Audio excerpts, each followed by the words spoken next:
जय जय राम कृष्ण हरी हरी।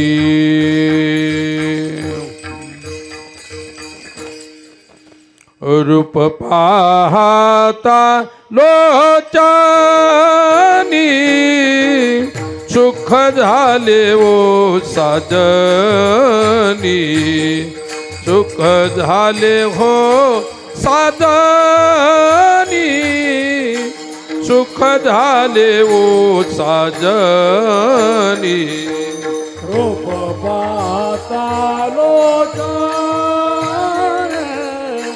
सुख झाले ओ साजनी, सुख झाले हो साजनी, सुख झाले ओ साजनी। रूप पाहता लोचनी सुख झाले ओ साजनी, सुख झाले हो साजनी, सुख झाले ओ साजनी। रूप पाहता लोचनी सुख झाले ओ साजनी, सुख झाले ओ साजनी, सुख झाले ओ साजनी। तो हा विठ्ठल बरवा,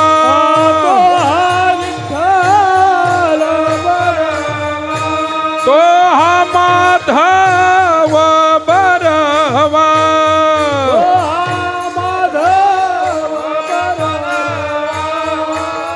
तो हा विठ्ठल बरवा, तो हा माधव बरवा, तो हा माधव बरवा, तो हा माधव बरवा। विठ्ठल तो हा माधव बरवा,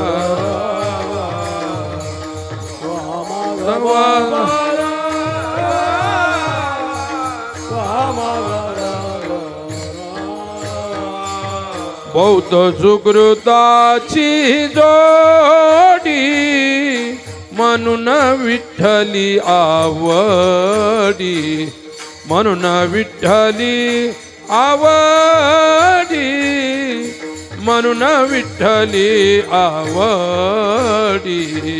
बौद्ध सुकृताचे जोडे म्हणून विठ्ठले आवडी, म्हणून विठ्ठले आवडे, म्हणून विठ्ठली आवडी। तो हा विठ्ठल बरवा, विठ्ठल बरवा, तो हा माधव बरवा, माधव बरवा, तो हा विठ्ठल बरवा, तो हा माधव बरवा, तो हा माधव बरवा, तो हा माधव बरवा। तो विठ्ठल बरवा, तो हा माधव बरवा, तो हा माधव बरवा, तो हा माधव बरवा। सर्व सुखाचे आगर, सर्व सुखाचे आगर, बाप रखुमा देवीवर, बाप रखुमा देवीवर, तो हा विठ्ठल बरवा, तो हा माधव बरवा, तो हा माधव बरवा, तो हा माधव बरवा। तो विठ्ठल बरवा, तो हा माधव बरवा, त्वः माधव त्वः माधव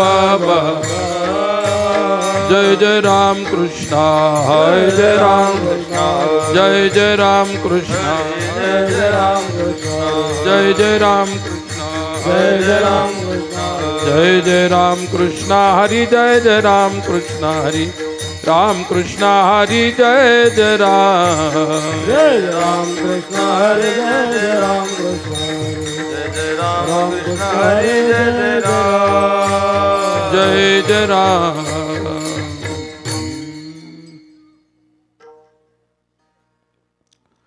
जन्मला देह पोशिला सुखाचा जन्मला देह पोचला सुखाचा जन्मला देह पोशिला सुखाचा जन्मला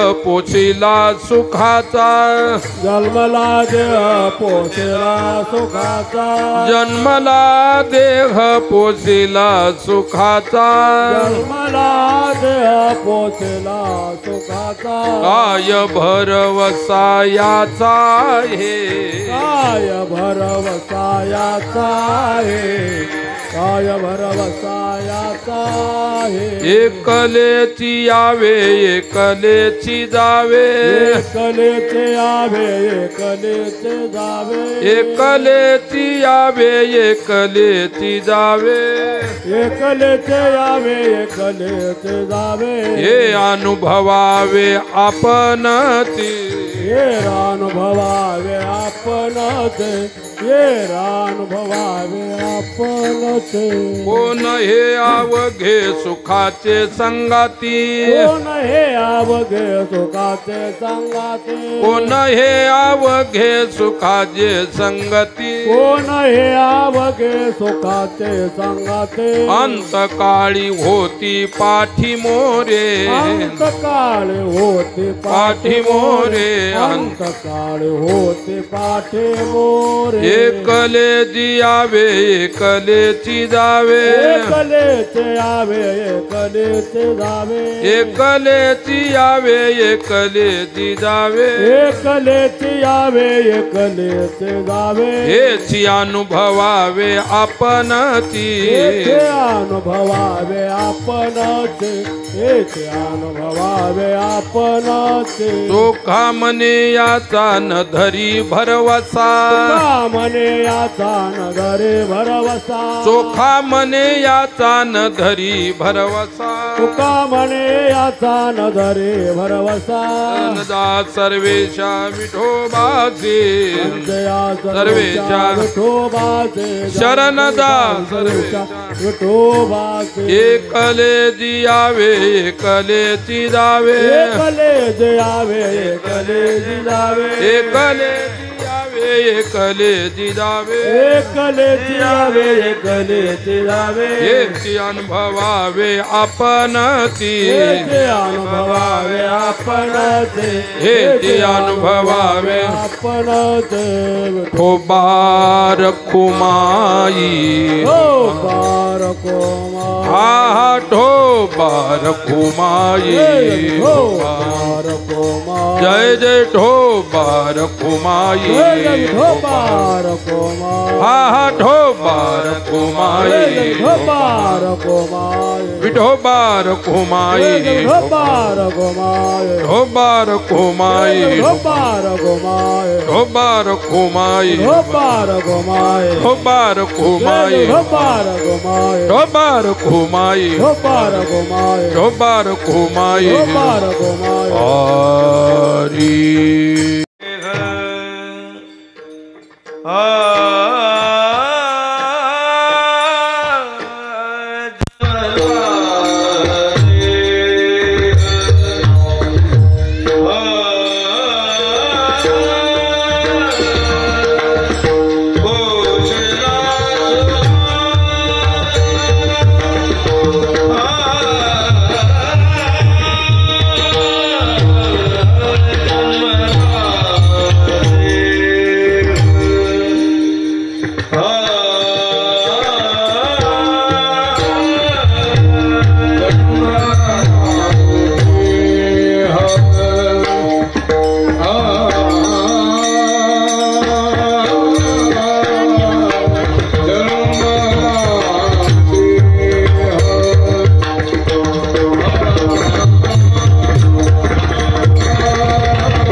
Hey,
विठ्ठला विठ्ठला विठ्ठला विठ्ठला विठ्ठला आला विठ्ठला विठ्ठला विठ्ठला विठ्ठला विठ्ठला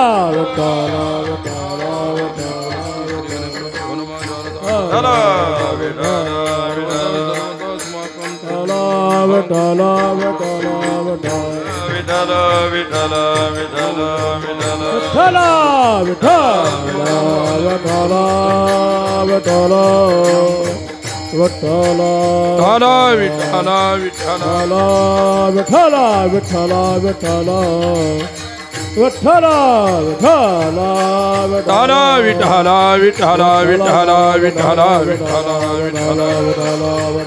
विठ्ठला विठ्ठला विठ्ठला विठ्ठला विठ्ठला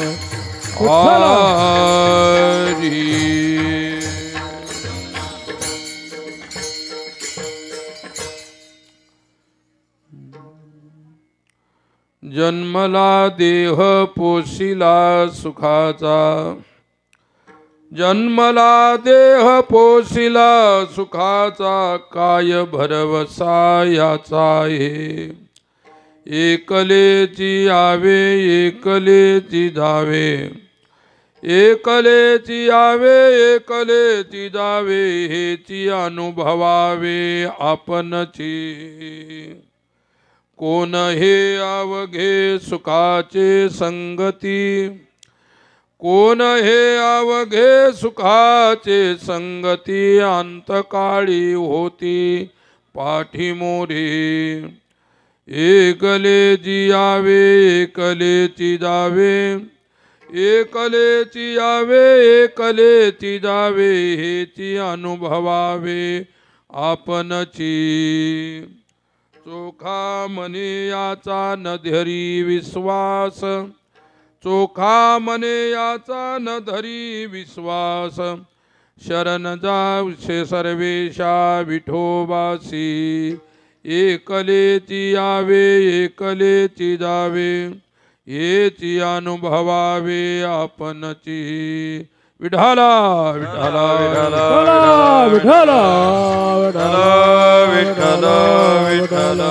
विठ्ठला विठ्ठला विठ्ठला विठ्ठला विठ्ठला विठ्ठला विठ्ठला विठ्ठला विठ्ठला विठ्ठला विठ्ठला विठ्ठला विठ्ठला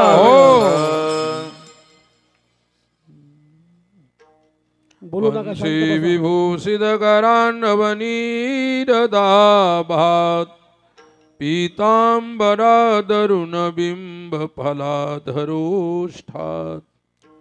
पूर्णेन्दु सुंदर मुखादरविंद नेत्रात कृष्णात् परम किमपि तत्त्वमहं न जाने समचरण सरोजं सान्द्रनीलाम्बुदाभं जघननिहितपानिं मण्डनं मण्डनानां तरुणतुलसीमाला कन्धरं कञ्जनेत्रं सदयधवलहासं विठ्ठलं चिन्तयामि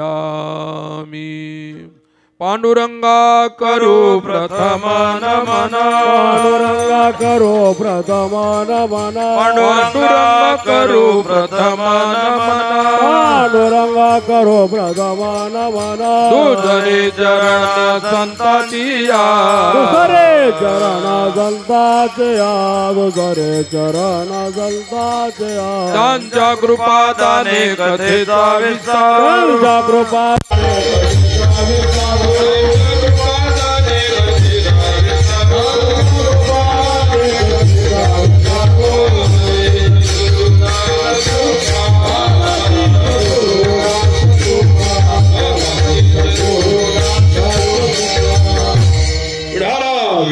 विठ्ठला विठ्ठला विठ्ठला विठ्ठला विठ्ठला विठ्ठला विठ्ठला विठ्ठला विठ्ठला विठ्ठला विठ्ठला विठ्ठला विठ्ठला विठ्ठला विठ्ठला विठ्ठला विठ्ठला हरी जन्मला हा देह पोशिला सुखाचा काय भरवसा याचा हे विठाला विठाला विठाला विठाला विठाला विठाला विठाला विठाला विठाला विठाला विठाला विठाला विठाला विठाला विठाला विठाला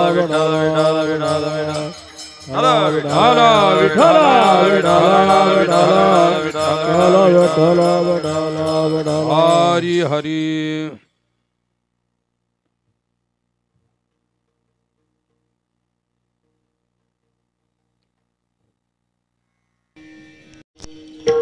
मला देह पोशिला सुखाचा काय भरवसा याचा हे आज कैलासवासी श्री गंगाराम रामा डोपेवाड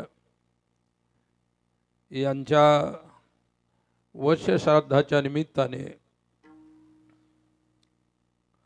भगवत सेवेसाठी चिंतनार्थ निवडलेला अभंग संत श्रेष्ठ संत चोखोबारायांचा आहे, ज्यांच्या प्रथम वर्ष श्राद्धाच्या निमित्ताने आपण जे चिंतन करत आहोत त्यापूर्वी दोन शब्द फक्त प्रस्तावना. विठ्ठला विठ्ठला विठ्ठला विठ्ठला विठ्ठला विठ्ठला विठ्ठला विठ्ठला विठ्ठला विठ्ठला. हो, ज्यांनी आपलं आयुष्य 102 वर्ष जगलं, अर्थात त्यांनी आपल्या आयुष्यावरती मात केली. 100 वर्षाचं आयुष्य तुमचं आमचं सर्वांचं आहे. त्याची मर्यादा ओलांडून सुद्धा परमेश्वरांनी ज्यांना आयुष्याचे 2 वर्ष वाढवले आणि आज त्यांच्या निमित्ताने त्यांचं हे प्रथम पुण्यस्मरण त्यांचे सुपुत्र हरिभक्तपरायण श्री केरबा गंगाराम डोपेवाड व हरिभक्तपरायण श्री बालाजी गंगाराम डोपेवाड व त्यांचा समस्त परिवाराच्या वतीने आपल्या वैकुंठवासी पित्याच्या निमित्ताने आजची ही सेवा इथे आयोजित केलेली आहे. आजच्या सेवेची विशेषता बालाजी भाऊला स्वतः भजनाचा कीर्तनाचा छंद असल्यामुळे, संस्कार असल्यामुळे आज त्यांनी कीर्तनासाठी आपल्या महाराष्ट्रामध्ये सुप्रसिद्ध असणारे वादक आणि गायक यांचीही उपस्थिती येथे आणलेली आहे. ही विशेषता. त्यापैकी मृदंगाचार्य हरिभक्तपरायण गंभीर महाराज यांची उपस्थिती आहे. महाराज झी टाकीवर मन मंदिरा या कार्यक्रमाचे आयोजक आहेत आणि आपलं संपूर्ण महाराष्ट्र त्यांना जाणतो आहे. त्याचप्रमाणे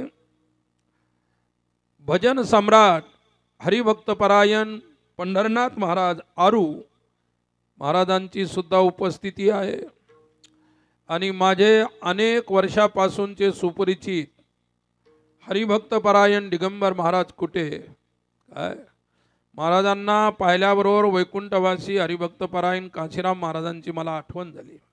काय ही जोडी अलौकिक. अनेक महाराष्ट्रामध्ये काकड्याचा भजन गायला असेल, पण या जोडीनं जे भजन गायलं असं आजपर्यंत होऊ शकलं नाही. ही विशेषता आहे. आणि अशा प्रकारे आश्रमावर सुद्धा वैकुंठवासी हरिभक्तपरायण काशीराम महाराज व हरिभक्तपरायण आमचे दिगंबर महाराज 7 दिवस अति सुंदर अशा प्रकारचा भव्य दिव्य रौप्य महोत्सवामध्ये आम्ही त्यांचा काकडा ठेवला होता. अजूनही तो काकडा आमच्याजवळ टेप आहे. याही वेळी मला इच्छा होते, मी सकाळी सकाळी ऐकत असतो फिरत असताना, अति गोड आणि मधुर. त्याचप्रमाणे परिसरातील गुणवान भजनी मंडळ, त्याचप्रमाणे ज्यांना परमार्थाचा संस्कार अति अल्प वयामध्ये लाभलेले असे बालक, छोटे छोटे वैष्णव सुद्धा कमरा बांधून वगैरे उभे आहेत, ही एक सुद्धा आनंदाची गोष्ट आहे. चला आपण आपल्या अभंगाचं चिंतन करूया. विठ्ठला विठ्ठला हरा विठ्ठला विठ्ठला विठ्ठला विठ्ठला हरा विठ्ठला विठ्ठला विठ्ठला विठ्ठला विठ्ठला विठ्ठला हरा विठ्ठला विठ्ठला. हो, जन्मला देह पोशिला सुखाचा, काय भरवसा याचा हे. जन्म आणि मृत्यू या दोन गोष्टीचा विचार तुम्हा आम्हा सर्वांना पाहिजे. साधू संतांनी जन्मालाही आपल्याला सावध केलेला आहे, मृत्यूच्या विषयी सुद्धा सावध केलेला आहे. त्यांनी सावधतेचा इशारा उपदेश देऊनही तुम्ही आम्ही असावध आहोत. तुकोबाराय म्हणतात, सावध झालो सावध झालो हरीच्या आलो जाग.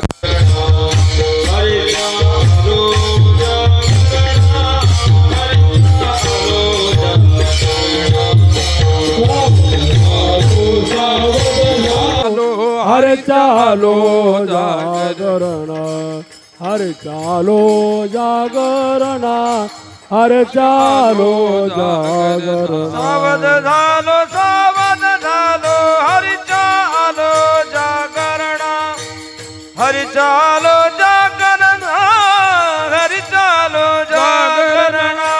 सावध झालो हर चालो जागरण, हर चालो जागरण, हर चालो जागरण.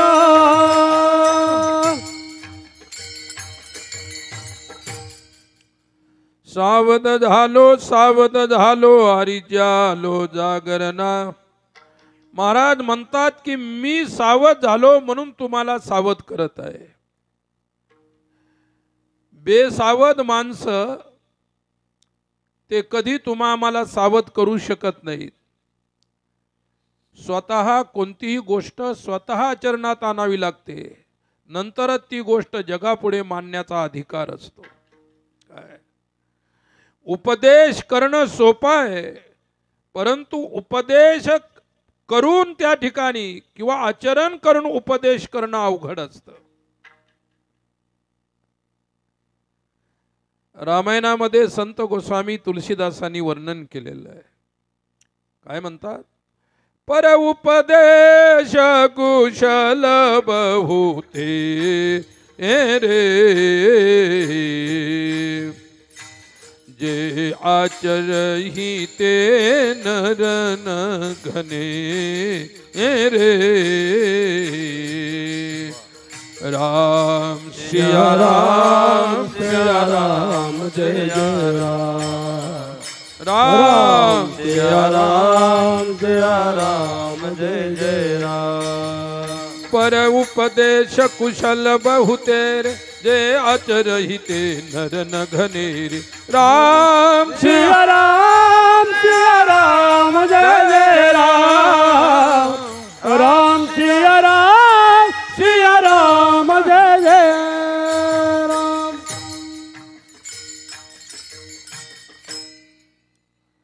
पर उपदेश कुशल बहुतेरे, जे आचरही ते नर न घनेरे. शब्दांचा उपदेश करणारे पुष्कळ लोक आहेत, परंतु ज्यांचे शब्द आचरणाला स्पर्श करून बाहेर येतात, त्या शब्दाच्या पाठीमागे उपदेशकांचं साधुत्व असतं. आणि म्हणून साधूचाच उपदेश समाजाच्या हिताचा, कल्याणाचा असतो. जो साधू नाही त्याचा उपदेश कल्याण आणि हिताचा ठरू शकत नाही. जे आचरही ते नर न घनेरे, जे आचरण करून सांगणारे आहेत असे लोक जगामध्ये फार कमी आहेत. असे लोक बोटावरती मोजण्यापुरते सुद्धा नाही. गीता सांगते, कश्चित् यतति सिद्धये मनुष्याणां सहस्रेषु कश्चित् यतति सिद्धये यततामपि सिद्धानां कश्चिन्मां व्यक्ति तत्वतः. तत्वज्ञानी तत्वोपदेशक आचरण करून काय आचरणाला महत्व आहे. सज्जनानो लक्षात ठेवा, उपदेशाला काही महत्व नाही. तुम्हाला उदाहरण सांगतो. विठ्ठला विठ्ठला विठ्ठला विठ्ठला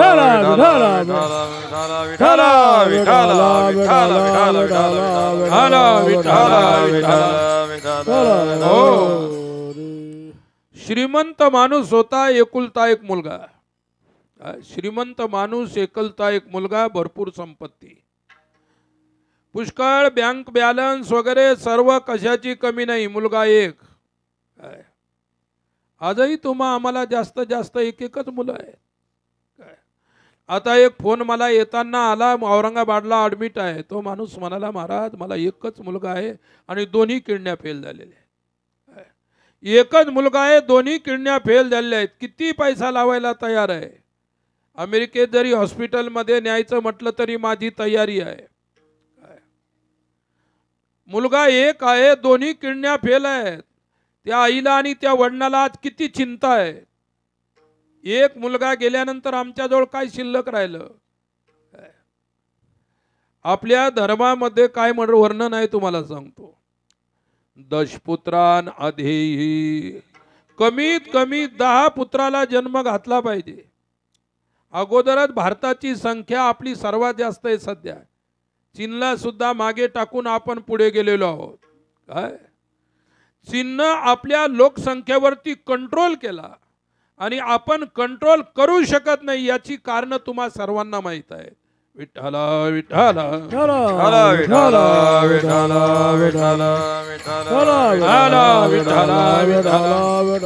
विठ्ठला विठ्ठला. हो, तुम्हाला एक मुलगा आहे, एक माणूस भेटला दुसऱ्या धर्माचा. तुम्हाला माहित आहे कोण आहे तो धर्म. 17 मुलं एका माणसाला, 5 बायका आणि 17 मुलं.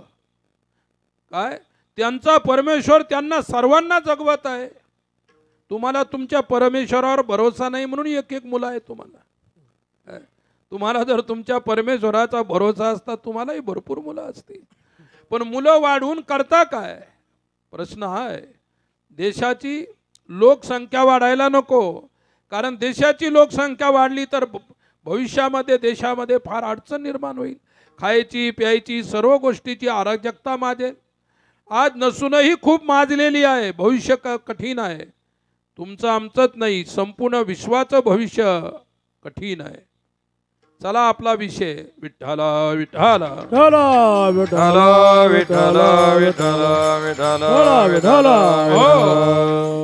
एकुलता एक मुलगा, भयंकर व्यसनी, पैशाची कमी नाही. पैसे जास्त झाले म्हणजे काही अन्याय अत्याचार व्यसन करायचे असतं असं काही नाही. त्याला भयंकर व्यसन लागलं, पण दारूचं व्यसन नव्हतं त्याला. काय सर्वात भयंकर व्यसन दारूचं आहे. दारूच्या नंतर गांजाचं आहे, गांजाच्या नंतर गुटख्याचं आहे, गुटख्याच्या नंतर बरेच व्यसन आहेत. परंतु सर्वात चांगलं व्यसन माणसानं केलं पाहिजे. सर्वात चांगलं व्यसन म्हणजे हे जे आमचे टाळकरी करतात ते सर्वात चांगलं व्यसन आहे. कोणतं? भजन. विठ्ठला विठ्ठला विठ्ठला विठ्ठला विठ्ठला विठ्ठला विठ्ठला. हो, भजन हे सर्वात चांगलं व्यसन आहे. हे उद्धाराचं व्यसन आहे, कल्याणाचं व्यसन आहे. भजनाने आजपर्यंत कोणालाही कॅन्सर झाला नाही, कोणाला टीबी झाली नाही, कोणाला शुगर झाली नाही, काहीच नाही. भजन हे सर्वात चांगलं व्यसन आहे. निरोगी राहण्याचं व्यसन भजन आहे. रोज आपण अन्न खातो हे सुद्धा व्यसन आहे. आपण अन्न खातो, भोजन करतो हे सुद्धा व्यसन आहे. ते शरीराला पुष्ट करणारं व्यसन आहे. पण जे खायचं ते खाल्लं पाहिजे.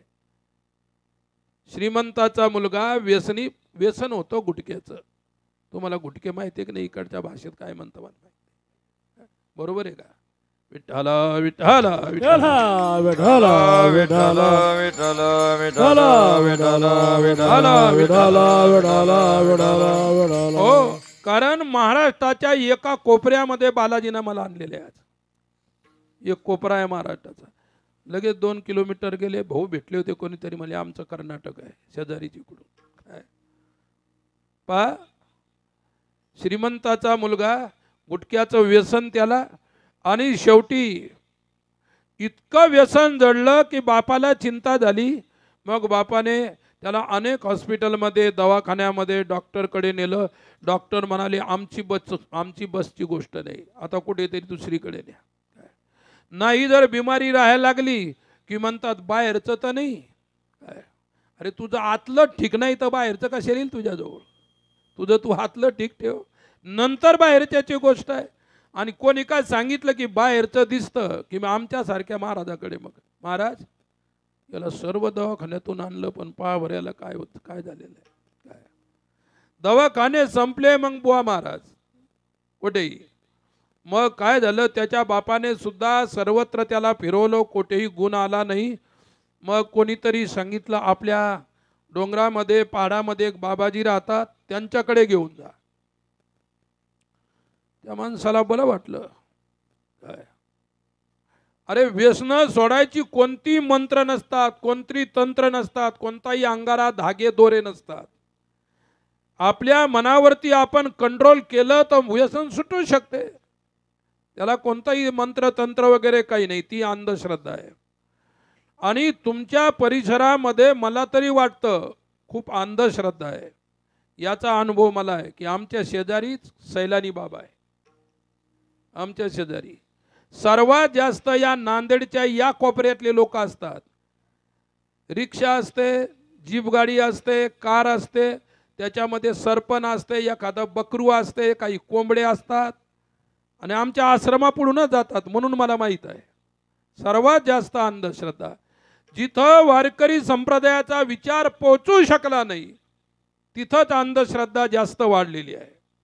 हे लक्षात ठेवा.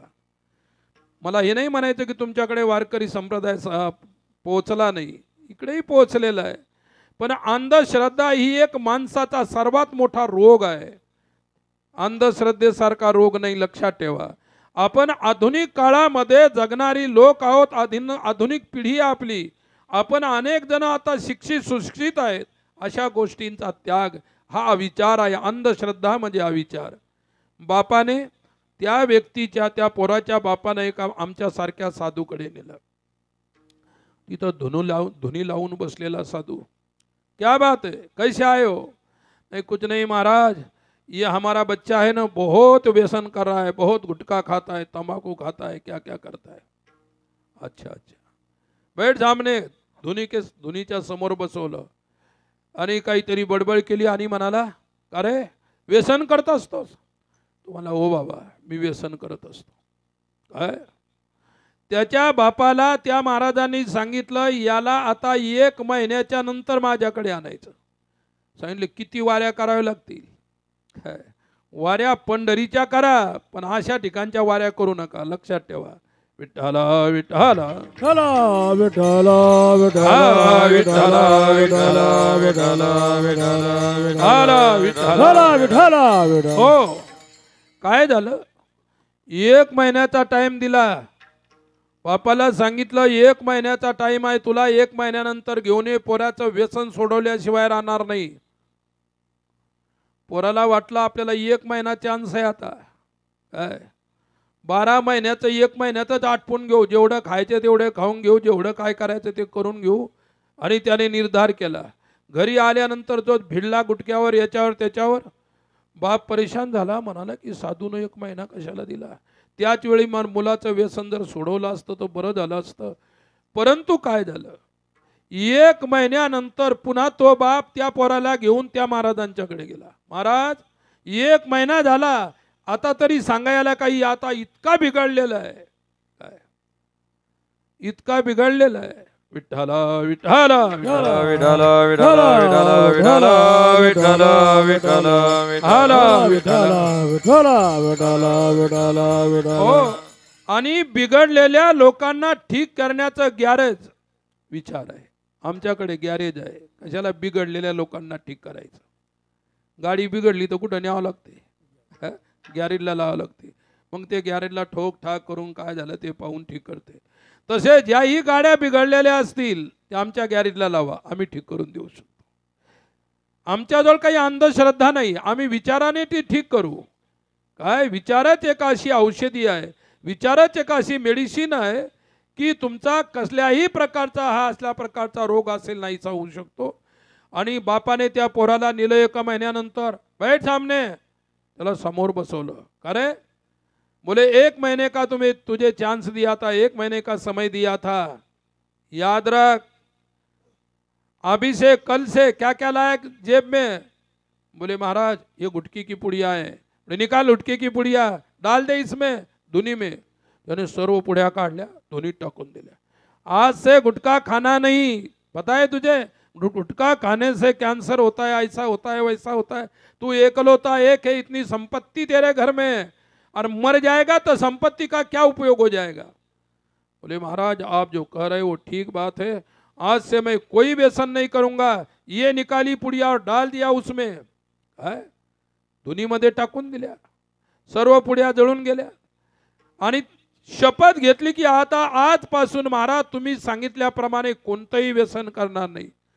बापाचं काम झालं की नाही. बाप थोडा बडबड्या होता, जास्त बोलणार होतो. म्हणे महाराज हे जर 1 महिन्याच्या पूर्वी सांगितलं असतं तर 1 महिन्याचा खर्च वाटला असता. साधू म्हणाला 1 महिन्याच्या पूर्वी मी सांगू शकत नव्हतो, कारण त्यावेळी मी स्वतःच गुटखे खात होतो. गुटखा खाणारा मी कसं काय त्याला उपदेश करू शकला असता. याचा अर्थ आहे की अगोदर आपल्याला स्वतःला सुधारावं लागेल, नंतर इतरांना उपदेश करा. स्वतःला आचरण करावं लागेल, नंतर इतरांना उपदेश करण्याचं काम करा. नाहीतर तुम्ही केलेला उपदेश वांज असेल, एन्झायटी ज्याला म्हणतात. विठ्ठला विठ्ठला विठ्ठला विठ्ठला विठ्ठला विठ्ठला विठ्ठला विठ्ठला विठ्ठला विठ्ठला विठ्ठला विठ्ठला विठ्ठला विठ्ठला हो म्हणून तुकोबाराय सावधान करतात. लाभ झाला बहुता दिसे, लाभ झाला बहुता दिसे, लाभ झाला बहुता दिसे, लाभ झाला बहुता दिसे. लाहो करा पुढे नासी, लाभ करा पुढे नासी, लाहो करा पुढे नासे, लाहो करा पुढे नासे. मनुष्य देहायसे, मनुष्य देहायसे, मनुष्य देहायसे, मनुष्य देहायसे. उत्तम जोडी जोडीली, उत्तम जोडे जोडे रे, उत्तम जोडी जोडीली, उत्तम जोडे जोडे रे. लाभ झाला बहुता दिसे, लाभ झाला बहुता दिसे, लाभ झाला बहुता दिसे, लाभ झाला बहुता दिसे, लाभ झाला बहुता दिसे, लाभ झाला बहुता दिसे, लाभ झाला बहुता दिसे, लाभ झाला बहुता. लाभ झाला बहुता दिसी, लाभो करा पुढे नासी. मनुष्य देहायसी उत्तम जोडी जोडीली. काय पुष्कळ जन्माच्या नंतर आपण मनुष्य जन्माला आलो. बहुत जन्मांती जन्मलासी नरा, देव तो सोयरा करी आता. बहुता दिवस फेरा,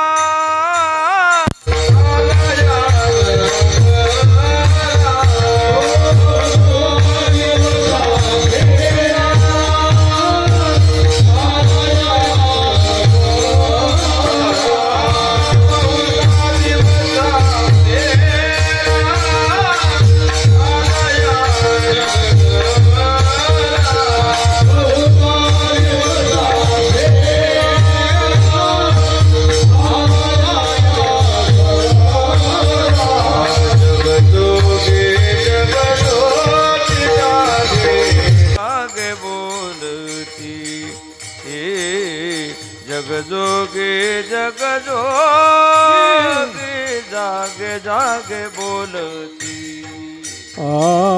जग जोगी जग जोगी जाग जाग बोलते जग जोगे जग जोग जाग जाग बोलते बहुता दिवशी फेराला या नगरा जगजोगी जाग जाग बोलत. या आवाज थोडासा वाढव. विठ्ठला विठाला विठाला विठाला विठाला विठाला विठाला विठाला विठाला विठाला विठाला विठाला विठाला विठाला विठाला विठाला विठाला. हो हो पा बहुता दिवसा फेराला या नगरा. जगामध्ये जोगी म्हणजे साधू, प्रत्येकाला जाग करतात. साधूची भाषा ही जागृतीची भाषा आहे. साधूच्या भाषेमध्ये जागृतीचे संदेश आहेत. तुम्ही म्हणाल की आमचे डोळे उघडे आहेत तरी सुद्धा तुम्ही झोपलेले आहात. ज्या दिवशी तुमच्या जीवनामध्ये सूर्यासारखा तेजस्वी आणि प्रकाशित विचार उगवेल त्या दिवशी तुमच्या जीवनामध्ये खरी जागृती होईल. जाग होण्यासाठी विचार आहे, जाग होण्यासाठी परमार्थ आहे, जाग होण्यासाठी भजन आहे, जाग होण्यासाठी कीर्तन आहे. कीर्तन काय आहे? समाजाला आपल्या जीवनाची जागृती देण्याचं साधन कीर्तन आहे. आणि म्हणून कीर्तन ऐकलं पाहिजे. आणि कीर्तन ऐकल्यानं काय होईल? कीर्तन चांग कीर्तन चांग होय अंग हरी रूप होय अंग हरी रूप होय अंग हरी रूप. कीर्तन चांग कीर्तन चांग होय अंग हरी रूप होय अंग हरी रूप होय अंग रे रूप. हे कीर्तन चांग कीर्तन चांग होय अंग हरी रूप होय अंग हरी रूप होय अंग हरी रूप. कीर्तन चांग कीर्तन चांग होय अंग रे रूप होय अंग हरे रूप होय अंग हरी रूप.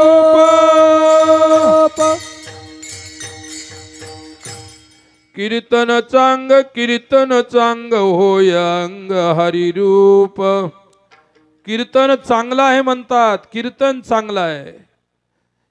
एकाच कीर्तन शब्दाला चांगलं हे विशेषण देऊन वर्णन करतात. बाबांनो कीर्तन चांगलं आहे, कीर्तन चांगलं आहे. का चांगलं आहे? होय अंग हरी रूप. कीर्तन तुम्हाला देव बनवू शकतं. वाल्यासारख्या पापी व्यक्तीला कीर्तनाने राम बनवलं, रामाचा चरित्र लिहिणारं बनवलं, आद्य कवी बनवलं. ही कीर्तनाची ताकद आहे. ज्या व्यक्तीला राम म्हणता येत नव्हतं त्याने रामायण लिहिलं. उलटा नाम जपत जग जाना वाल्मीक भये ब्रह्म समाना. राम सिया राम जय जय राम. राम सिया राम जय जय राम. उल्टा नाम जपत जग जाना वाल्मीक भय ब्रह्म समान. राम सिया राम जय जय राम. राम सिया राम जय जय राम.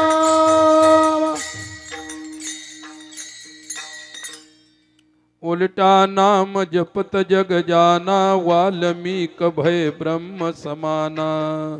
ज्याला राम म्हणता येत नव्हतं म्हणून त्याने मरा मरा मरा मरा मरा असं म्हटलं. काय तुमच्यामध्ये एक तरी माणूस आहे का असा की ज्याला राम म्हणता येत नाही?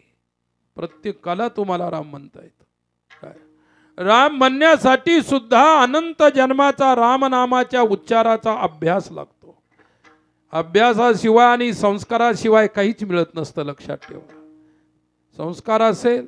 मी एक माझ्या जीवनातला छोटासा अनुभव सांगतो की मी या संपूर्ण आपल्या देशाचा 7 वर्ष बिना चप्पल बुटाचा पायी प्रवास केला. 7 वर्ष 20 दिवस फिरलो. सर्व प्रांत, लद्दाख पासून तर कन्याकुमारीपर्यंत, रामेश्वरपर्यंत, इकडे जगन्नाथ पासून तर द्वारिकेपर्यंत, आडवा उभा तिरपा संपूर्ण देश 7 वर्ष तुडवला. 7 वर्ष फिरलो. अनेक धर्म, अनेक पंथ, अनेक संप्रदाय, अनेक साधू, अनेक मंदिरं, अनेक प्रकारच्या संस्कृती, वेगवेगळ्या भागातली वेगवेगळी पिकं, वृक्ष, वेली, प्रकृती सर्व मी पाहिलं. काय कशासाठी सांगतो ते आता तुम्हाला सांगणार आहे. विठ्ठला विठ्ठला विठ्ठला विठ्ठला विठ्ठला विठ्ठला विठ्ठला विठ्ठला. एक दिवस असा प्रसंग आला. माझा नियम होता की जिथे सूर्यास्त होईल तिथे माझा मुक्काम असायचा. दुपारी 1 वेळा भिक्षा करायचो. आणि तुमच्या गावाला इकडे येत असेल, सूर्यास्त जर मध्येच कुठे रस्त्यात झाला, तिथंच रस्त्याच्या कडेला एका बाजूला मुक्काम, पाणी पाहून. सकाळी पुन्हा त्या ठिकाणी यायचं, तिथून पुढे प्रवास सुरू, असा नियम होता. गावाच्या जवळ आलो, 100 मीटर गाव राहिल्यानंतर गावातल्या मंदिरावर यायचं, कारण गावाच्या भोवती घाण असायची म्हणून असा नियम होता. संध्याकाळची वेळ होती, सूर्यास्ताला थोडासा वेळ होता. एक बाजारचं गाव होतं आणि त्या गावापर्यंत मी आलो. मला वाटलं की हे मोठं गाव आहे, बाजारचं गाव आहे, आपण एखादं छोटं खेडं पाहू, तुमच्या गावासारखं, देवगावासारखं. मग त्या गावातून पुढे प्रवास सुरू झाला.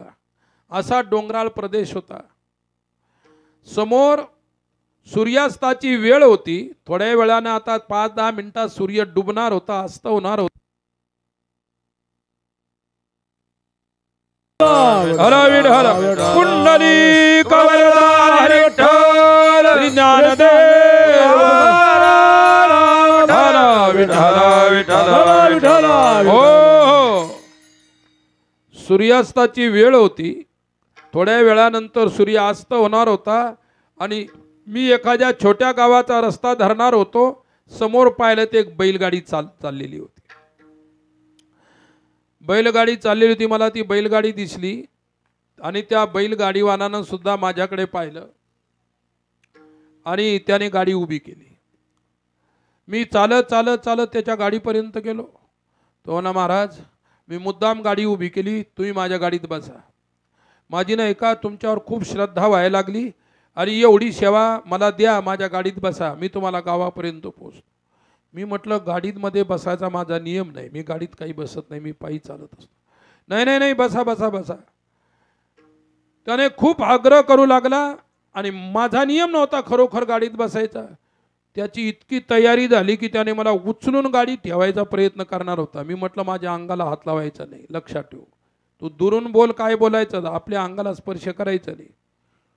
तो म्हणा, कमाल झाली, आमची श्रद्धा असूनही तुम्ही आमच्या गाडीत बसत नाही. म्हटलं तुझ्या श्रद्धेला सन्मान आहे, तुझ्या श्रद्धेचा सन्मान आहे, नमस्कार आहे, पण माझा नियम मी नाही तोडणार. माझा नियम आहे पायी चालायचा. नाही हो. तो म्हणाला की नका बसू गाडीत, निदान गाडीच्या पुढं तरी चला. मी हट्टी. मी म्हटलं मी गाडीच्या मागे चालेल, पुढे चालेल, नाही तरी परत जाईल, हे माझ्या मनावर आहे. तू मला कशाला सांगतो की गाडीच्या पुढे चला. मग तो म्हणाले, कसे करा म्हणे गाडीच्या पुढे चलत तुम्ही.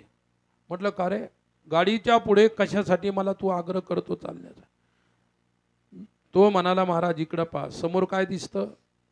गाडी वाटात एक झाड होतं आणि त्या झाडाची एक फांदी अशी गाडी वाटावून आडवी गेलेली होती. झाड इकडून होतं, अशी फांदी गेलेली. झाड होतं मोहाचं झाड. कळते का तुम्हाला? दारू कळते का? ज्याच्या फुलाची दारू पडते त्याला म्हणतात मोहाचं झाड. विठ्ठला विठ्ठला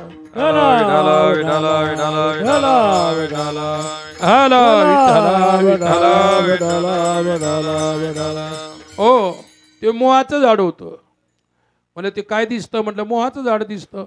ती फांदी दिसते का? म्हटलं हो. आणि मग काय झालं म्हटलं? ते म्हणे, महाराज त्या मोहाच्या झाडाच्या फांदीवरती भूत राहते. विठ्ठला विठ्ठला आला विठ्ठला विठ्ठला आला विठ्ठला विठ्ठला हो मोहाच्या झाडावरती भूत राहत आणि त्या फांदीवरच बसलेलं असतं. म्हटलं दिसून तर राहिलं नाही. काय समोर पाहून राहिलो आम्ही दोघं. म्हटलं कुठे भूत बसलेलं आहे? ते तसं दिसत नाही. एकटा माणूस का फांदी खाली गेला ते भूत वरून फांदीला दाबतं आणि ती डोक्यावर फांदी बसते येऊन आणि मग ते लगेच जमिनीतच गाडून टाकते माणसाला फांदी दाबून दाबून दाबून. आणि त्याच्यामुळे तो मला पुढं घालत होता गाडीच्या. काय अरे म्हटलं मी नाही चालणार पुढं. अहो नाही महाराज मी म्हटलं मी मेलो तर मग? ते म्हणले तुमचं कोणाला सुतक पडणार आहे, तुम्ही साधू आहे. माणसं फार हुशार असतात, लक्षात ठेवा. तुमच्यातले सुद्धा बरं असं काही नाही. पहा काय झालं. म्हटलं एक काम कर, राम राम म्हण फक्त.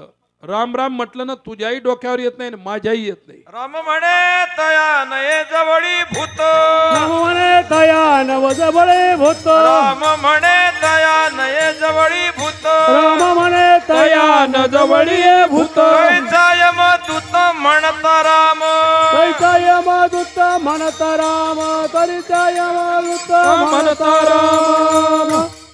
राम म्हणे तया न जवळीये भूत, कैसा ये मदूत म्हणता राम. राम राम म्हटल्यानंतर भूत राहणार नाही. म्हटलं मन राम राम. ते म्हणले काय म्हणायचं? मी म्हणायचो राम राम म्हणून, तो नुसता म्हणायचा काय म्हणायचं. काय जवळजवळ 10 मिनिट दोघांचा आमचा वादविवाद झाला पण त्यांना राम म्हटलंच नाही. काय राम म्हणायची इच्छा नाही अशी, पण त्याच्या मुखात राम येऊ शकलं नाही. आम्ही बोलता बोलता ते मोहाचं झाडही गेलं, फांदीच्याही पुढे निघून गेलो. काय भूत कुठं रिकामा आहे माझ्या त्याच्या डोक्यावर बसायला. काय आणि तुम्हाला जर लागलं भूत माझ्याकडे येऊ नका, लक्षात ठेवा. आमच्या जवळ मी तुम्हाला अगोदर सांगून ठेवलं सैलानी बाबा आहे, त्याचं एकच काम आहे भूत काढायचं. आणि सर्वात जास्त भूत तुमच्या मराठवाड्यात लागतात. पूर्ण मराठवाडा भूताचं प्रेमच तुमच्यावर आहे. म्हणून तुमची जी यात्रा तिथं सैलानीला असते. विठ्ठल विठाला विठाला विठाला विठाला विठाला विठाला. हो तुमच्याकडे भूत जास्त पण हुशार भूत आहे. ते सैलानीला आले ना, ते भूत लागलेली माणसं सैलानीला घेऊन येतात. आणि ते आले की सैलानीची शिव आहे, सैलानीचं जे शिवार आहे की नाही त्या गावचं शिव, ते भूत त्या सैलानीच्या शिवाच्या आत घुसायच्या अगोदर इकडच्याच झाडावर बसतात. काय माणूस पलीकडे गेला की त्याचा भूत राहत नाही, काय नाही, ते भूत इकडं बसलेलं असतं. आणि यात्रा करून परत त्याच रस्त्यानं आले की पुन्हा भूत तुमच्या डोक्यावर तुमच्या घरी. इतके हुशार तुमच्या मराठवाड्यातले भूत आहेत. माणसं किती असतील मानता येत नाही. विठ्ठल विठ्ठल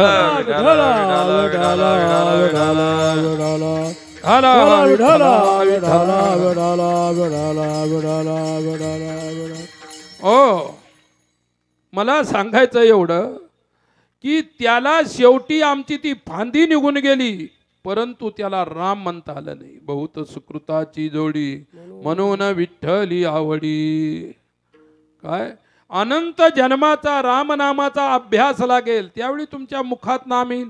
पुष्कळ माणसं जन्माला येऊनही अजून ते भजन करत नाही, नामस्मरण करत नाही, पंढरीची वारी करत नाही, कीर्तन ऐकले नाही, मेले तरी काही काही. राम हा उच्चार तरीच पैसे वाचे, राम हा उच्चार परत बैसे वाचे, राम हा उच्चार तरीच पैसे वाचे, राम हा उच्चार करत बैसे वाचे.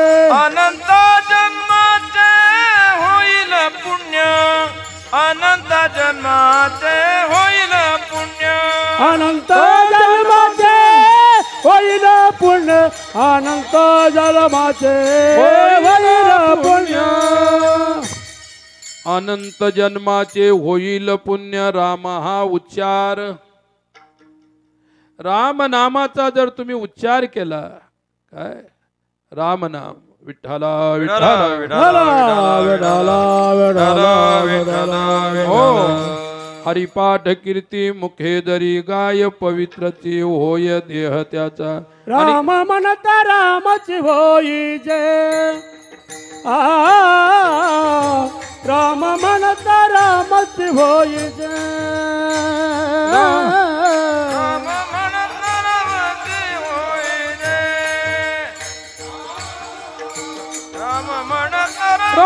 रामाची होई जय. राम म्हणता रामच होय जय. राम म्हणता रामच होय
राम म्हणता रामची होई जे पदी बैसोनी पदवी घेईले.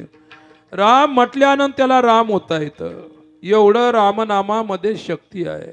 काय नाम उच्चारण्याने नामी होता येते. राम हा अधिष्ठान आहे, नामी आहे आणि राम हे अक्षर त्याची नाव आहे. काय म्हणून नामस्मरण करत असताना शास्त्र सांगते नाम नामीचा अभेद करून नाम उच्चारण केला पाहिजे.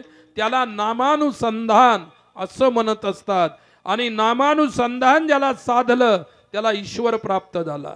विठ्ठला विठ्ठला विठ्ठला विठ्ठला विठ्ठला विठ्ठला विठ्ठला विठ्ठला विठ्ठला विठ्ठला विठ्ठला. हो आणि त्याच्यासाठी जे जीवन आहे ते नाही केलं तर व्यर्थ आहे. अभंगाच्या पहिल्या चरणात जन्मला देह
एकलेच यावे एकले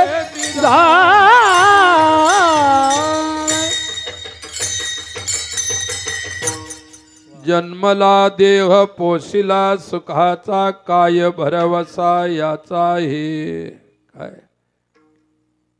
ही वारकरी संप्रदायातली चाल आहे. किती गोड म्हटली महाराजांनी. काय वारकरी चाली श्रवणकर्त्याला समाधी लावू शकतात महाराज. फक्त त्याची तपश्चर्या असावी लागते. वाणीची तपश्चर्या असेल तर गोडवा गोडवा गोडवा आहे.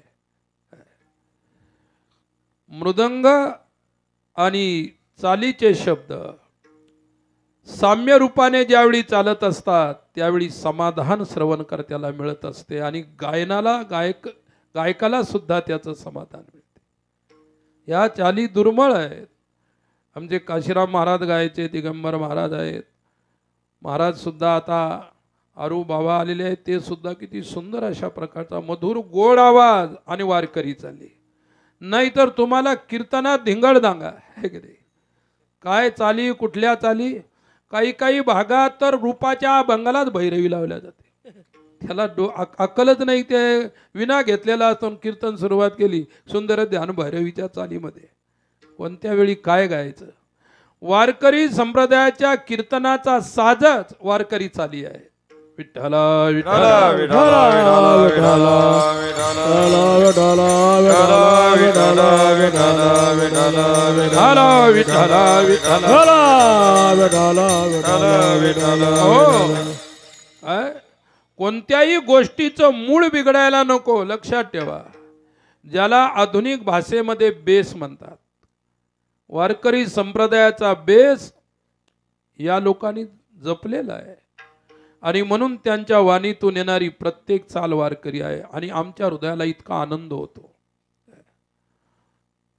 एक काळ असा होता, ज्यावेळी मी इकडे महाराष्ट्रात होतो, नंतर तिकडे उत्तर हिंदुस्थानात गेलो, काशीला गेलो, ऋषिकेशला गेलो, तिकडे शिक्षण घेतलं. मी सुद्धा काकडा करायचो. मला एक सहकारी होते काकडा म्हणणारे. त्यांचा माझ्यापेक्षा कितीतरी पटीनं आवाज गोड होता. मी नाही म्हणत की माझा आवाज गोड आहे म्हणून. आता तो बोलून बोलून खरखर झालं सर्व. रात्रंदिवस बोलणं चालू आहे. विठ्ठला विठ्ठला विठ्ठला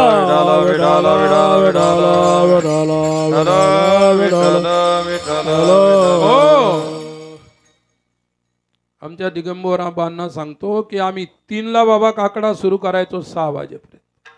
संपूर्ण बंकड स्वामीची मालिका रूप पाहतापासून तर आरतीपर्यंत मुखपाठ, त्याची बी माझी सुद्धा. काकड्याचा आनंद वेगळा आहे. परवा दिवशी एका गावामध्ये प्रवचन झालं आणि काकड्यावाले मंडळी बसलेली होते. त्या गावचे महाराज होते कीर्तनकार. आणि विषय प्रवचनात काकड्याच्या भजनाचा निघाला. आणि मी म्हटलं का हो, काकड्याचं भजन कोणत्या स्वरामध्ये गायलं जातं, कोणत्या पट्टीत गायलं जातं? काय सकाळी मी त्यांचा काकडा ऐकला. कावळ्यापेक्षाही कर्कर ओरडू लागले, कर्कश ओरडू लागले त्या काकड्यामध्ये. अरे काकडा अतिशय मधुर स्वरामध्ये गायला जातो, खालच्या स्वरामध्ये गायला जातो.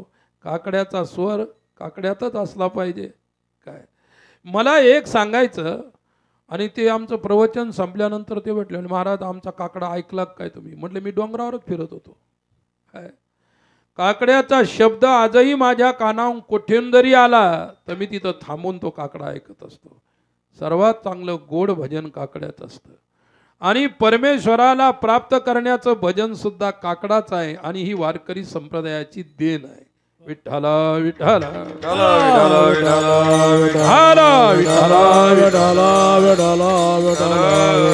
हो. विषय आहे जन्मला देह पोशिला सुखाचा, काय भरवसा याचा हे. देह जन्माला येतो, आत्म जन्माला येत नाही. आत्मा परमात्मा ज्याला म्हणतो ना आपण, गीतेत सांगितलेलं आहे. न जायते म्रियते वा कदाचिन नायं भूत्वा भवितावान भूयः अजो नित्य शाश्वतोऽयं पुराणो न हन्यते हन्यमाने शरीरे. न जायते म्रियते वा कदाचिन, ज्याचा जन्म होत नाही आणि ज्याला मरण नाही त्याला आत्मा म्हणतात. आणि ज्याचा जन्म होतो आणि जो मरतो त्याला म्हणतात देह. विठ्ठला विठ्ठला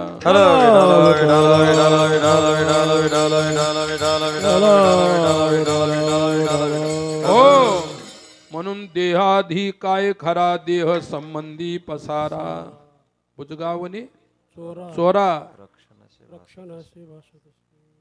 रक्षणसे भासतसे.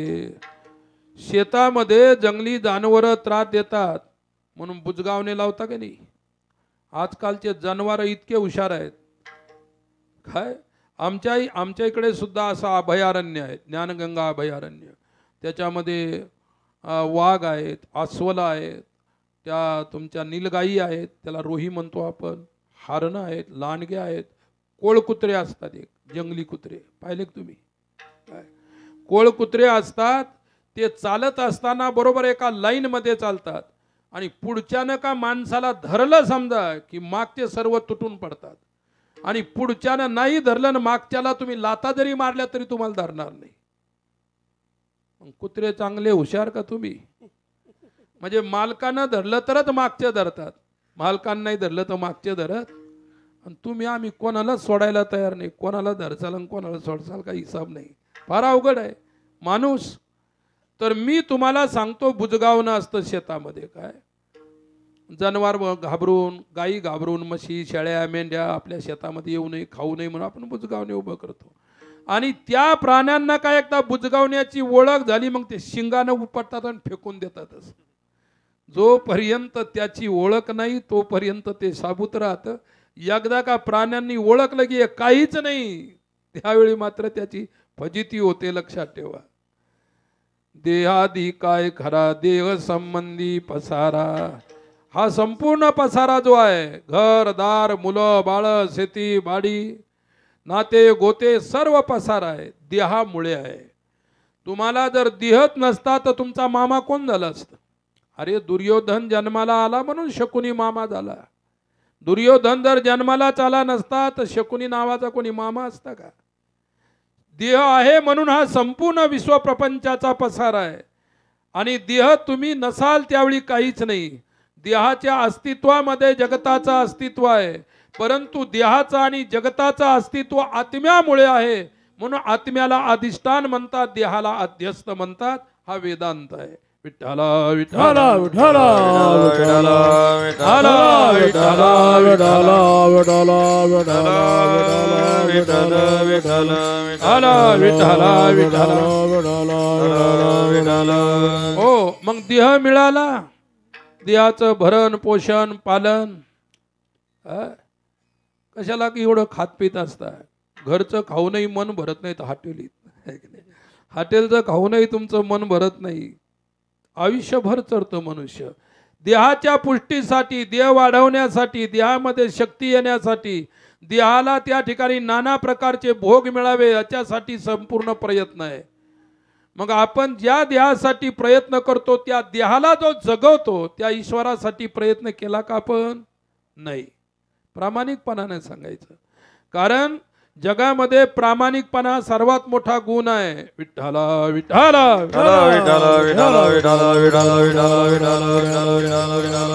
हो, कोणीतरी म्हटलंय की honesty is the best policy. प्रामाणिकपणा हा माणसातला सर्वात मोठा सद्गुण आहे आणि तो माणसाने जपला पाहिजे. आता माणसं प्रामाणिक आहेत का? कीर्तन ऐकणारे, तुम्ही म्हणाले सांगणारे, अरे सांगणारे असो का ऐकणारे असो, प्रामाणिक कोण आहे? काय प्रामाणिकता माणसातून निघून गेली तेव्हापासून माणूस अशांत आहे. संपूर्ण विश्व अशांत आहे. प्रामाणिकता नाही राहिली. कोण प्रामाणिक आहे हे आपण ओळखू शकत नाही. लक्षात ठेवा. फक्त जगामध्ये एकच गोष्ट आहे, साधू प्रामाणिक आहे.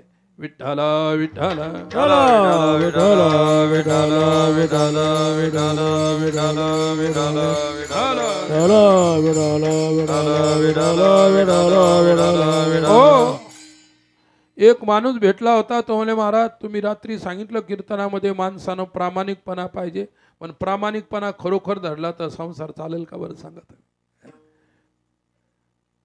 प्रामाणिकपणा जर ज्या माणसामध्ये, आणि प्रामाणिकपणानं माणूस सत्यवादानं चालू लागले, प्रामाणिकपणानं चांगले खरे बोलू लागले, तर चालेल का आपला व्यवहार, आपला प्रपंच? तो विचारू लागला मला. म्हटलं काय नाही झालं चालायला, तू प्रामाणिक होऊन बघ. प्रामाणिक झाल्यानंतर तुला कळेल चालतं की किंवा नाही. तू आता प्रामाणिकच नाही म्हणून तुला शंका आहे. अरे शंका त्याच्याच अंतकरणामध्ये असते ज्याच्या अंतकरणामध्ये विचाराची अपूर्णता असते. तो शंकेनं संदेहानं वागत असतो.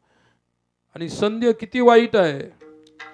संशयाहुनी थोर अनिक नाही पाप घोरी, विनाशाचे वागूर प्राणियासी. आणि आमच्या भक्तिशास्त्रामध्ये झाली संध्या संदेह माझा गेला, झाली संध्या संदेह माझा गेला, झाली संध्या संदेह माझा गेला, झाली संध्या संध्या माझा गेला. आत्मा राम प्रगटला, आत्मा राम हृदये प्रगटला, आत्मा राम हृदये प्रगटला, आत्मा राम हृदय प्रगटला. झाली संध्या संदेह माझा गेला, झाली संध्या संदेह माझा गेला. झाली संध्या संध्या माझा गेला, झाली संध्या संध्या माझा गेला. झाली संध्या संदेह माझा गेला, आत्माराम हृदयी प्रगटला. संध्या म्हणजे भक्ती. ज्याची भक्ती परिपूर्ण झाल्यानंतर त्याच्या अंतकरणामध्ये संदेह नावाची वृत्ती राहत नाही, आणि संदेह अंतकरणातून गेल्यानंतर राम साक्षात्कार, ईश्वर साक्षात्कार होईल. जोपर्यंत संदेह असेल तोपर्यंत साक्षात्कार नाही, आणि संदेहाच्या निवृत्तीनंतर तुम्हाला आत्मसाक्षात्कार झाल्याशिवाय नाही. संदेहाची सुटली गाठी, झालो पोटी शीतळ, झालो पोटी शीतळ. संदेहाची सुटली गाठी, झालो पोटी शीतळ, झालो पोटी शीतळ. संदेहाच्या सुटल्या गाठी, झालो पोटी शीतळ. पोटी म्हणजे अंतकरणामध्ये शीतलता, समाधान, संतोष प्राप्ती होते संदेह गेल्यानंतर. म्हणून माणसाचा संदेह गेला पाहिजे. आणि संदेह फार वाईट आहे. काय संदेहाने तुमचा आमचा सर्वांचा संसार बिघडला. संदेहाने परमार्थ बिघडतो. वाली आणि सुग्रीव सख्खे भाऊ होते. कोणीतरी राक्षस त्यांच्या राजधानीमध्ये आला, ललकारू लागला युद्धासाठी. वाली म्हणाला, सुग्रीव त्याचा भाऊ होता, म्हणे दादा भैया तू घरी थांब आणि मी त्या राक्षसाची सोय पाहतो. राक्षस पळाला, एका गुफेत घुसला. आणि वालीनं सांगितलं, गुफेच्या तोंडावर गेल्यानंतर त्याला मी जास्तीत जास्त एका महिन्यात खलास करू शकतो. 1 महिनाभर माझी वाट पाहायची, आणि मी 1 महिना नाही आलो तर समजायचं की मी मेलो म्हणून, आणि मग ती गुफा बंद करायची. तो वाली त्याच्यात घुसला, राक्षस त्याच्यात घुसला. वाली आणि राक्षसाचं खूप युद्ध झालं. तो राक्षस मायावी होता. न राक्षस मेला न वाली मेला. आणि त्यानं काय केलं की मायेनं रक्त तयार केलं, आणि लक्राचा लोंढाच त्या गुफेतून बाहेर आला. आता सुग्रीवाला वाटलं की भाऊ मेला, वाली मेला, म्हणून त्याने मोठा दगड घेतला पहाड आणि त्या गुफेच्या तोंडाशी लावून दिला. काय तो राक्षस बाहेर येऊ नये म्हणून. आणि इकडे सुग्रीवाला वाटला आता मेला भाऊ. ती गादी वालीची होती. हा त्या गादीवर जाऊन बसला, राजा झाला सुग्रीव. काय काही दिवसानंतर त्या असुराला मारून वाली बाहेर आला. पाहतो तो सुग्रीव नाही माझ्या रक्षणासाठी ठेवला होता. गेला तर घरी गेल्यानंतर तो राजगादीवर बसलेला होता.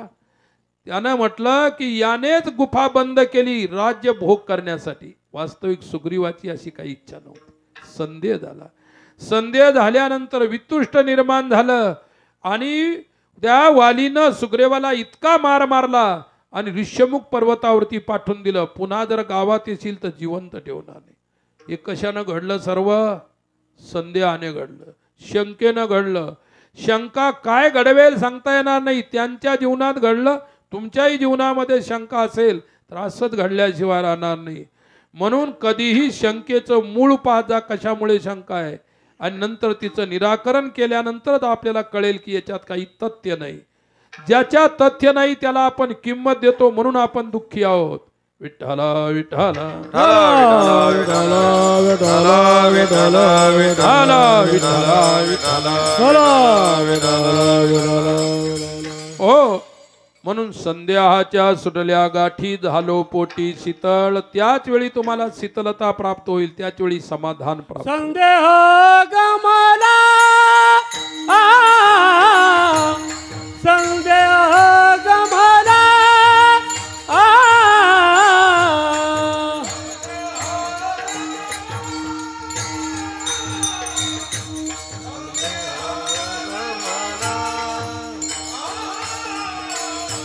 रेणा कैसा बोलविला,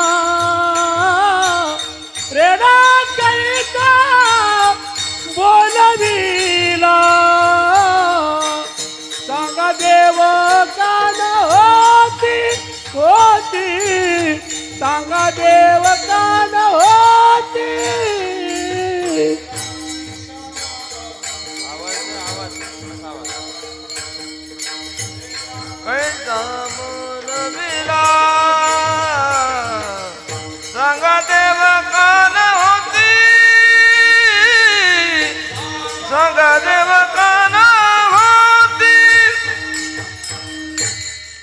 सारांश एवढाच आहे की संदेहाची निवृत्तीनंतरच आपल्याला मोक्ष मिळू शकतो. मोक्षाचं सुख संदेहाच्या निवृत्तीनंतर आहे. अर्जुन काय म्हणाला, नष्टो मोह स्मृतिर्लब्धा त्वत्प्रसादान मयाच्युत. संदेहाने मोहाला जन्म दिला आणि मोहाने अज्ञान सिद्ध केलं. अज्ञान गेल्यानंतर मोक्ष झाला अर्जुनाला. मग अज्ञानाशिवाय, अज्ञान गेल्याशिवाय हे मिळत नाही. म्हणून संदेह अतिशय वाईट आहे. आता एक छोटंसं उदाहरण सांगतो. एका घरी पाहुणे आले. काय, एका घरी पाहुणे आले. अचानक पाहुणे आले आणि पाहुणे म्हणाले, आम्हाला खूप भुका लागलेल्या आहेत, लवकरात लवकर स्वयंपाक करा आणि आम्हाला खाऊ घाला, नंतर बाकीच्या गोष्टी करू. घरच्या माणसानं बाईला सांगितलं की बघ पाहुणे आलेले आहेत आणि लवकरात लवकर होणारा स्वयंपाक कर, आता लवकर कर, पाहुण्याला भुका लागलेल्या आहेत. बाई म्हणाली, तुम्ही नुसत्या 2 गोष्टी करा, स्वयंपाक तयारच. विठ्ठला विठ्ठला विठ्ठला विठ्ठला विठ्ठला विठ्ठला विठ्ठला विठ्ठला विठ्ठला विठ्ठला. हो, बाईनं लवकर होणारा स्वयंपाक केला. स्वयंपाक केला. घरी छोटंसं लेकरू होतं, छोटंसं बाळ आहे की नाही. आई असल्यामुळे तिच्या अवतीभोवती खेळत होतं. काय, लेकराचं थोडंसं पोट बिघडलं आणि लेकरानं जे नाही करायचं तिथं केलं. ते जिथं जेवायला बसा तिथं. बाईला वाटलं इतका वेळ नाही, धरलं बघून आणि त्याच्यावर उलटं ठेवून दिलं. कशावर? त्याच्यावर. तुम्हाला कळालं कशावर ठेवलं? काय कळालं? हसली म्हणजे कळालं. विठ्ठला विठ्ठला हो बसा. बाई म्हणाली, घ्या पाण्याला म्हणा बसून. छोटंसं घर, अशी चूल, असं स्वयंपाक घर, समोरच बसले आणि ते भगुन्याखाली असं झाकून ठेवलेलं आहे की नाही. वाढलं. बाईनं जे केलं होतं, घरच्या बोला शंका आली की भगुन्याच्या खालचं राहिलं वाढायचं. विसरली काय? विसरले की काय, म्हणून त्या ठिकाणी खुनवायचा, खून करायचा, हे करायचा. बाई नाक वाकडं करून तिकडं करून सांगायची, ते वाढायसारखं नाही, तुम्ही चुप बसा. ते खुनानं चाललं होतं. पाहुण्याच्या समोर काही ओळखू येऊ नये पाहुण्याला, म्हणून चालू होतं ते. शेवटी त्याला वाटलं पाहुण्याच्या देखत आपलं ऐकत नाही. काय बुवानं शांत बसावं नाही. बसल्या बसल्या लात पुढं की जत भगुन्याला मारली की पाहुण्याच्या ताटात. काय भगुन्याच्या खालचं. अरे तिथं डायरिया झाला पाहुण्यांना. पाहुणे हॉस्पिटलमध्ये. संधी आहे. संधी असेल तर शांत बसा, नसेल तर काढून टाका. परंतु अशा भानगडी केल्यानंतर समोरचा मरायचा ना माणूस. डायरिया अधिक झाला असता, एखादा दगावला सुद्धा असता. शंका किती वाईट आहे. विठ्ठला विठ्ठला विठ्ठला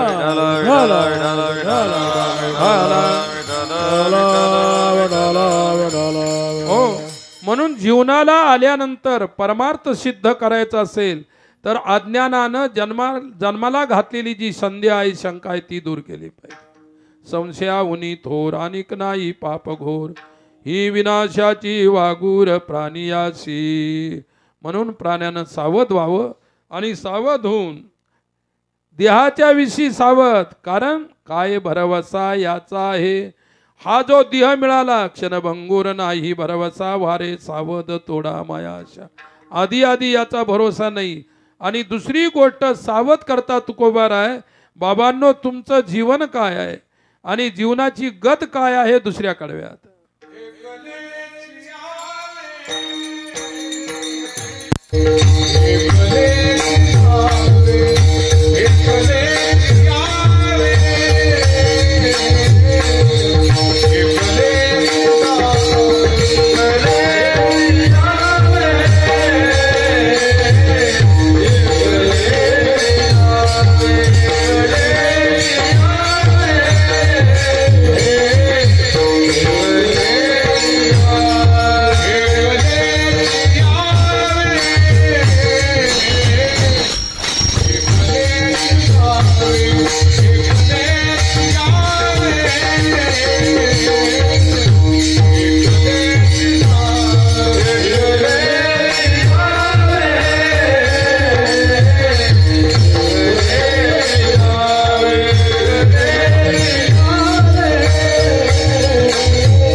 एकलेची यावे एकलेची जावे हेची अनुभवावे आपणची. शेवटी येताना माणूस एकटाच येतो, जाताना सुद्धा एकटा जातो. येताना आपण आईच्या गर्भातून बाहेर आलो तर आपल्या सोबत कोणीच आलं नव्हतं. काय आपल्या सोबत कोणी आलं नाही, आपल्या बरोबर कोणी आलं नाही. आईच्या गर्भातून आलो होतं का आपण, परंतु होता प्रतापी, शूरवीर होता आणि त्याचा गुरु होता सुकरात. विठ्ठला विठ्ठला विठ्ठला विठ्ठला विठ्ठला विठ्ठला विठ्ठला विठ्ठला विठ्ठला विठ्ठला विठ्ठला विठ्ठला विठ्ठला. हो, पुष्कळ लंबी गोष्ट आहे, पण आपला वेळ होत आलेला आहे म्हणून मी काही लंबी सांगत नाही, फक्त थोडक्यात त्याचं महत्वाची गोष्ट सांगतो. सुकरात फार मोठा पोहोचलेला साधू होता, फार मोठा पोहोचलेला ज्ञानी साधू होता, अनुभवी साधू होता, आत्मज्ञानी साधू होता. आणि सिकंदर बादशाह आहे. काय सिकंदर बादशाहाला थोडा अहम होता बादशाहीचा. मी मोठा आहे, मी राजा आहे, मी बादशाह आहे, त्याला थोडासा अहम होता. काय सुकरातनं सांगितलं, हे बघ लक्षात ठेव, ज्यावेळी तू जन्माला आला त्यावेळी तू बादशाह नव्हता, आणि ज्यावेळी मरशील ना मृत्यूच्या एका क्षणानंतर तू आता बादशाह नाही. काय ज्या घराचे मालक, ज्या घरामध्ये तुम्ही जन्माला आले, जन्माच्या अगोदर त्या घराचे तुम्ही मालक नव्हता. मृत्यूच्या क्षणाच्या पश्चात एक क्षणाच्या नंतर तुम्ही त्या घराचे मालक नाही. काय असा मेला की असे त्या ठिकाणी घरचे चाब्या सोडून घेतात. तुमच्या मृत्यूबरोबर तुमचं संपूर्ण जे होतं ते तुमच्या सोबत गेलं, काहीच नाही राहिलं. सिकंदर बादशाह ज्यावेळी चालला होता त्यावेळी त्यांनी सांगितलं मागच्या लोकांना, मी जाईल त्यावेळी माझे हात असे उलटे ठेवा, उघडे ठेवा. काय ज्यावेळी मी आलो त्यावेळी त्या ठिकाणी काहीच घेऊन नाही आलो, हात मोकळे होते. जाताना सुद्धा हात मोकळे ठेवायचे आहेत. येताना तुम्ही काही घेऊन आले नाही, जाताना काही घेऊन जाणार नाही. परंतु आल्यानंतर आणि जायच्या अगोदर फक्त परमार्थ करा, ईश्वर भजन करा. ते तुमच्या देहाला सार्थक करेल, तुमच्या जीवनाला सार्थक बनवेल. विठ्ठला विठ्ठला विठ्ठला विठ्ठला विठ्ठला विठ्ठला विठ्ठला विठ्ठला. हो, म्हणून एकट्याला यायचं आहे, एकट्याला जायचं आहे, बाकी काही नाही. विठोबा रखुमाई विठोबा रखुमाई विठोबा रखुमाई विठोबा रखुमाई विठोबा रखुमाई विठोबा रखुमाई विठोबा रखुमाई हा ठोबा रखुमाई विठोबा रखुमाई विठोबा रखुमाई विठोबा रखुमाई विठोबा रखुमाई विठोबा रखुमाई विठोबा रखुमाई विठोबा रखुमाई विठोबा रखुमाई विठोबा रखुमाई.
बारकुमाय बारकुमाय जय विठो बारकुमाय बारकुमाय हो बारकुमाय जय विठो बारकुमाय ओ बारकुमाई जय विठो बारकुमाय ओ बारक हरी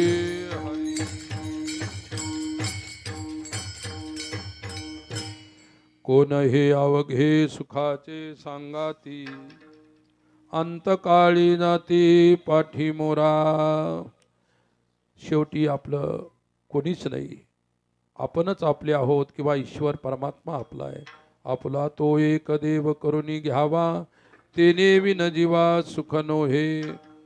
शेवटी संत चोखोबराय सांगतात, चोखा मने याचा न धरी भरवसा. या देहाचा या जीवनाचा कोणताही अशा प्रकारचा भरोसा नाही. शरण जा सर्वेशा विठोबासी. चोखोबाऱ्यांचा असणारा अभंग, या अभंगाचं चिंतन वेळाच्या अभावी आपण इथपर्यंतच केलेलं आहे. आता वेळ संपलेला आहे. विठ्ठला विठ्ठला विठ्ठला विठ्ठला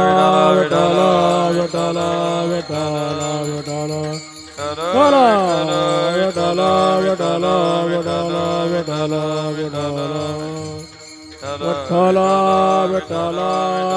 विठ्ठला विठ्ठला विठ्ठला विठ्ठला विठ्ठला विठ्ठला विठ्ठला हो.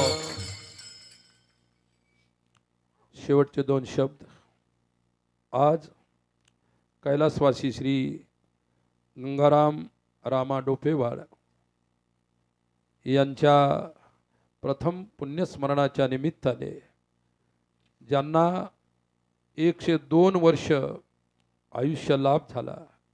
सुरुवातीलाच मी सांगितलं की आयुष्याची मर्यादा मनुष्याची 100 वर्षाची आहे. परंतु कोणी असे भाग्यशाली पुरुष असतात की ज्यांना एवढं उदंड आयुष्य लाभलं, आयुष्यापेक्षाही 2 वर्ष अधिक आयुष्य लाभलं.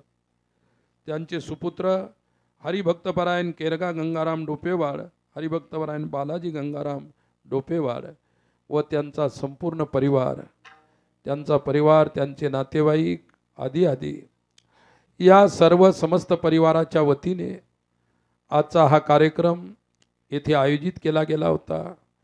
तारीख घेऊन जवळजवळ 7 ते 8 महिने झालेले आहेत.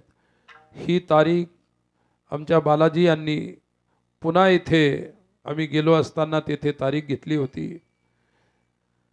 सज्जनांनो, आज अमावस्येचा दिवस आहे. उद्यापासून शारदीय नवरात्राला सुरुवात होते. जवळजवळ 45 वर्षापासून माझं या नवरात्रीमध्ये अनुष्ठान असतं. आता मला रात्रभर प्रवास करून सकाळी 6 ते 7 ला अनुष्ठानला बसायचं आहे. 9 दिवस कुठेही एकांतात, जंगलात, अरण्यात, पहाडात, पर्वतात अनुष्ठान असायची.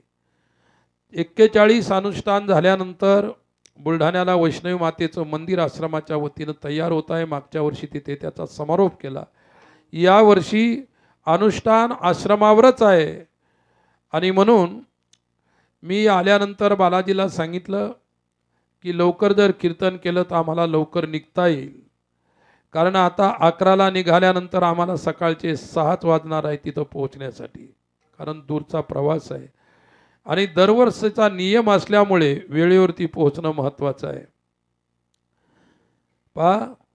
मला जर माहीत असतं किंवा उद्यापासून हा नवरात्र सुरू होतो तर मी बालाजीला म्हटलं असतं की शक्य नाही आजचं येणं काय. परंतु ज्या बाबांनी आपलं आयुष्य 102 वर्ष वेचलं, जगले ते 102 वर्ष, त्यांचंच महत् पुण्य. आणि त्यांचे दोन्ही पुत्र आणि त्यांचा संपूर्ण परिवार.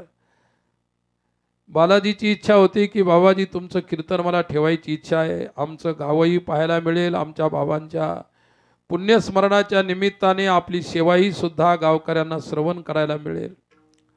सज्जनांनो, सातत्यानं कार्यक्रम असल्यामुळे खरं तुम्हाला सांगतो, आज जवळजवळ आम्ही 7 घंटे प्रवास करून 7.5 घंटे प्रवास केला.